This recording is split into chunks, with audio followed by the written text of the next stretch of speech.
김 선장은 봄이면 그날의 기억에서 자유롭지 못합니다. 비가 오는 날이었어요. 선원들과 작업하다 보니 배 옆에 홍합이 붙어 있더라고요. 홍합탕 끓여서 먹으면 따뜻하겠다 싶어 홍합탕 끓여서 나눠주고 잠시 김치 챙기는 사이에 다들 맥없이 쿵쿵 쓰러졌죠. 홍합탕을 먹은 선원이 사망한 것이죠. 봄의 악몽은 낚시애호가 이 씨에게도 찾아왔습니다. 갯바위에서 낚시를 하고 있는데 하도 배가 고파가지고 옆에 보이는 홍합을 따서 라면을 끓여 먹었거든요. 그런데 처음에는 입술 주변에 이렇게 딱 봐더니 나중에는 숨을 못 쉬겠더라고요. 아유, 이러다 죽겠다 그런 생각까지 들었죠.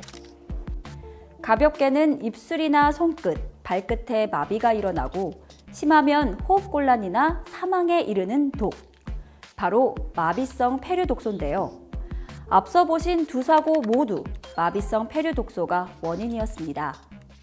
통계에 따르면 지난 1984년부터 2001년 사이 봄철 갯바위 등에 부착된 자연산 홍합을 섭취하고 46명이 마비성 폐류독소에 중독됐으며 그중 5명이 사망했습니다.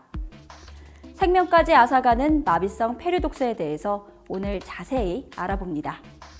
폐류독소란 폐류에 축적되어 먹으면 식중독을 일으키는 독을 두루 일컫습니다.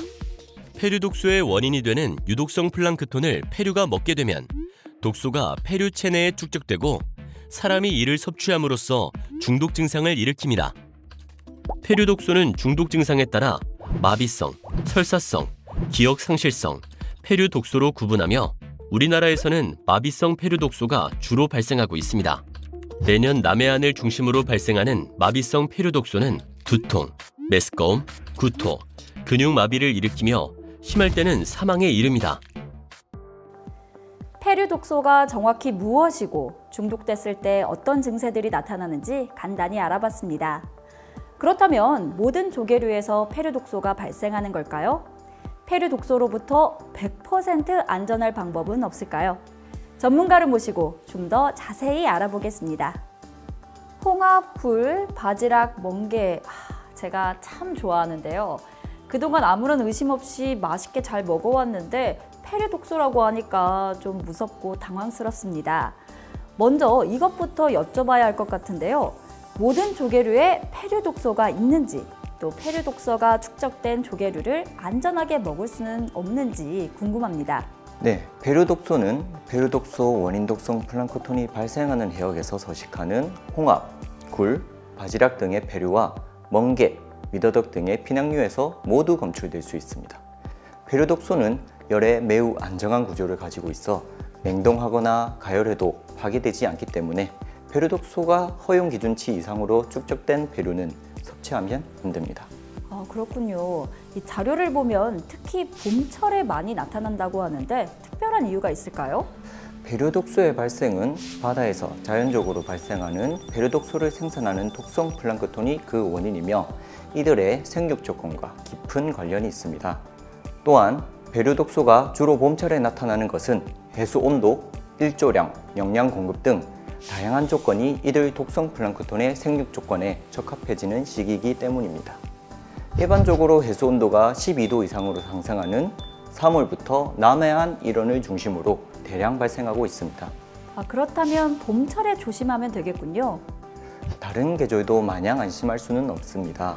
최근 연구 결과에 따르면 국내에서 발생하고 있는 폐류독소 원인 플랑크톤의 발생은 연중 가능한 것으로 밝혀졌습니다. 기후변화로 인한 수온 상승과 부영양화, 해양 상승화 등의 해양 환경이 폐류독소 원인 플랑크톤의 생육 환경에 적합하게 변화하면서 마비성 폐류독소의 최초 발생일과 허용 기준치 최초 초과 검출일이 앞당겨지고 있고 주 발생 해역 또한 확대되고 있습니다. 다른 계절도 안심할 수 없다고 하시니 더욱 걱정인데요. 마비성 폐류독소는 우리나라에서만 발생하나요? 아닙니다. 마비성 폐류독소는 전 세계적으로 분포하고 있습니다. 기후변화로 인해서 폐류독소를 일으키는 식물성 플랑크톤의 발생 범위가 더욱 확대되고 있습니다. 네, 보신 것처럼 폐류독소는 국내뿐 아니라 해외에서도 문제를 일으키고 있는데요. 다행히 우리나라에선 폐류독소에 대한 안전관리를 국가에서 직접 실시하고 있습니다. 어떻게 그리고 얼마나 안전하게 관리되고 있는지 함께 알아볼까요? 우리나라는 1980년 마비성 폐류독소에 대한 모니터링을 시작했습니다. 이후 마비성 폐류독소 기준과 분석법을 정하고 본격적인 안전성 조사에 이어 2000년부터 전국 연안을 대상으로 모니터링하고 있습니다. 현재는 해양수산부에서 매년 폐류독소 안전성 조사 세부 추진 계획을 마련하여 폐류독소 안전관리를 수행하고 있습니다. 또한 국립수산과학원에서는 전국에 설정되어 있는 폐류독소 안전성 조사 지점에서 국립수산과학원과 각 관련 지자체에서 채취된 폐류 등에 대해 연중 안전성 조사를 실시하여 생산 단계 수산물에 대한 안전성을 확보하고 있습니다. 특히 마비성 폐류독소가 주로 발생하는 3월에서 6월에는 폐류독소 발생이 빈번한 해역에 대해 당일 채취 및 분석을 실시하고 결과를 통보하여 어민과 소비자의 피해를 최소화하고 있습니다. 네, 이렇게 안전한 수산물이 공급되도록 국립수산과학원에서 큰 역할을 하고 계시는데요. 조사에서 폐류독소가 검출되면 어떻게 하시나요? 폐류독소가 허용 기준치 이하로 검출된 경우에는 해당 해역에서 허용 기준치를 초과된 폐류 및 피량료의 유통을 차단하기 위해 조사 빈도를 주 2회로 강화하고 있습니다. 이후 허용 기준치를 초과한다면 각 관련 지자체에서는 해당 해역에서의 폐류 등의 채취를 금지하고 있습니다. 아울러 채취 금지 해역에서 폐류 및 피량류 채취를 재개하기 위해서는 2주 연속 조사에서 독소 함량이 기준치 이하로 검출되어야 하며 불검출의 경우에는 즉시 해제될 수 있습니다. 그렇다면 이 같은 노력이 실제로 효과를 거두고 있는지 궁금합니다. 물론입니다. 우리나라에서 2001년 이후 폐류독소로 인한 공식적인 중독 사고는 보고되지 않고 있습니다. 그렇다면 소비자들은 안심하고 섭취해도 되는 건가요? 대부분의 폐류독소 중독 사고는 임의로 자연산 폐류를 채취하여 섭취하는 데서 비롯됩니다. 따라서 시중에 정상적으로 유통되는 폐류나 피량류는 마음 놓고 드셔도 됩니다. 네. 이외에도 어업인과 소비자가 주의하실 사항이 있는데요. 자료화면 함께 보시겠습니다. 어업인은 안전한 폐류와 피낭류만 유통될 수 있도록 폐류독소 축적이 급격하게 발생할 수 있는 시기에는 반드시 국립수산과학원에서 발표하는 조사 결과를 참고하여 작업 여부를 판단합니다. 국립수산과학원의 조사 결과 채취금지 구역으로 설정된 해역에서 폐류를 채취하고 유통하는 경우 처벌을 받을 수 있다는 점 또한 명심하시기 바랍니다. 봄철 바닷가에서 낚시나 레저 활동을 하는 행랑객은 의미로 자연산 폐류나 피낭류를 채취하거나 섭취하지 말아야 합니다.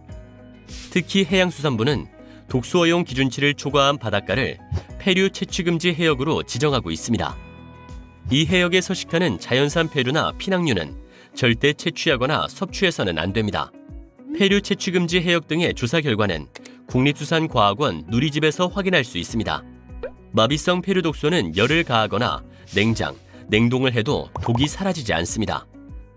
만일 이를 섭취하고 신경마비나 소화기 증상이 나타난다면 즉시 응급실을 방문해야 합니다. 지금까지 폐류독소에 대해 자세히 살펴봤는데요. 폐류독소는 사망까지 일으키는 심각한 독소이지만 어업인과 소비자 모두가 조금만 주의한다면 충분히 예방할 수 있습니다. 어업인은 안전한 폐류만 채취하도록 하고 소비자는 폐류독소가 주로 발생하는 시기에는 국립수산과학원의 폐류독소 발생 현황을 참고해 안전한 해역에서 채취된 폐류만 구매하는 것이 가장 안전하겠습니다.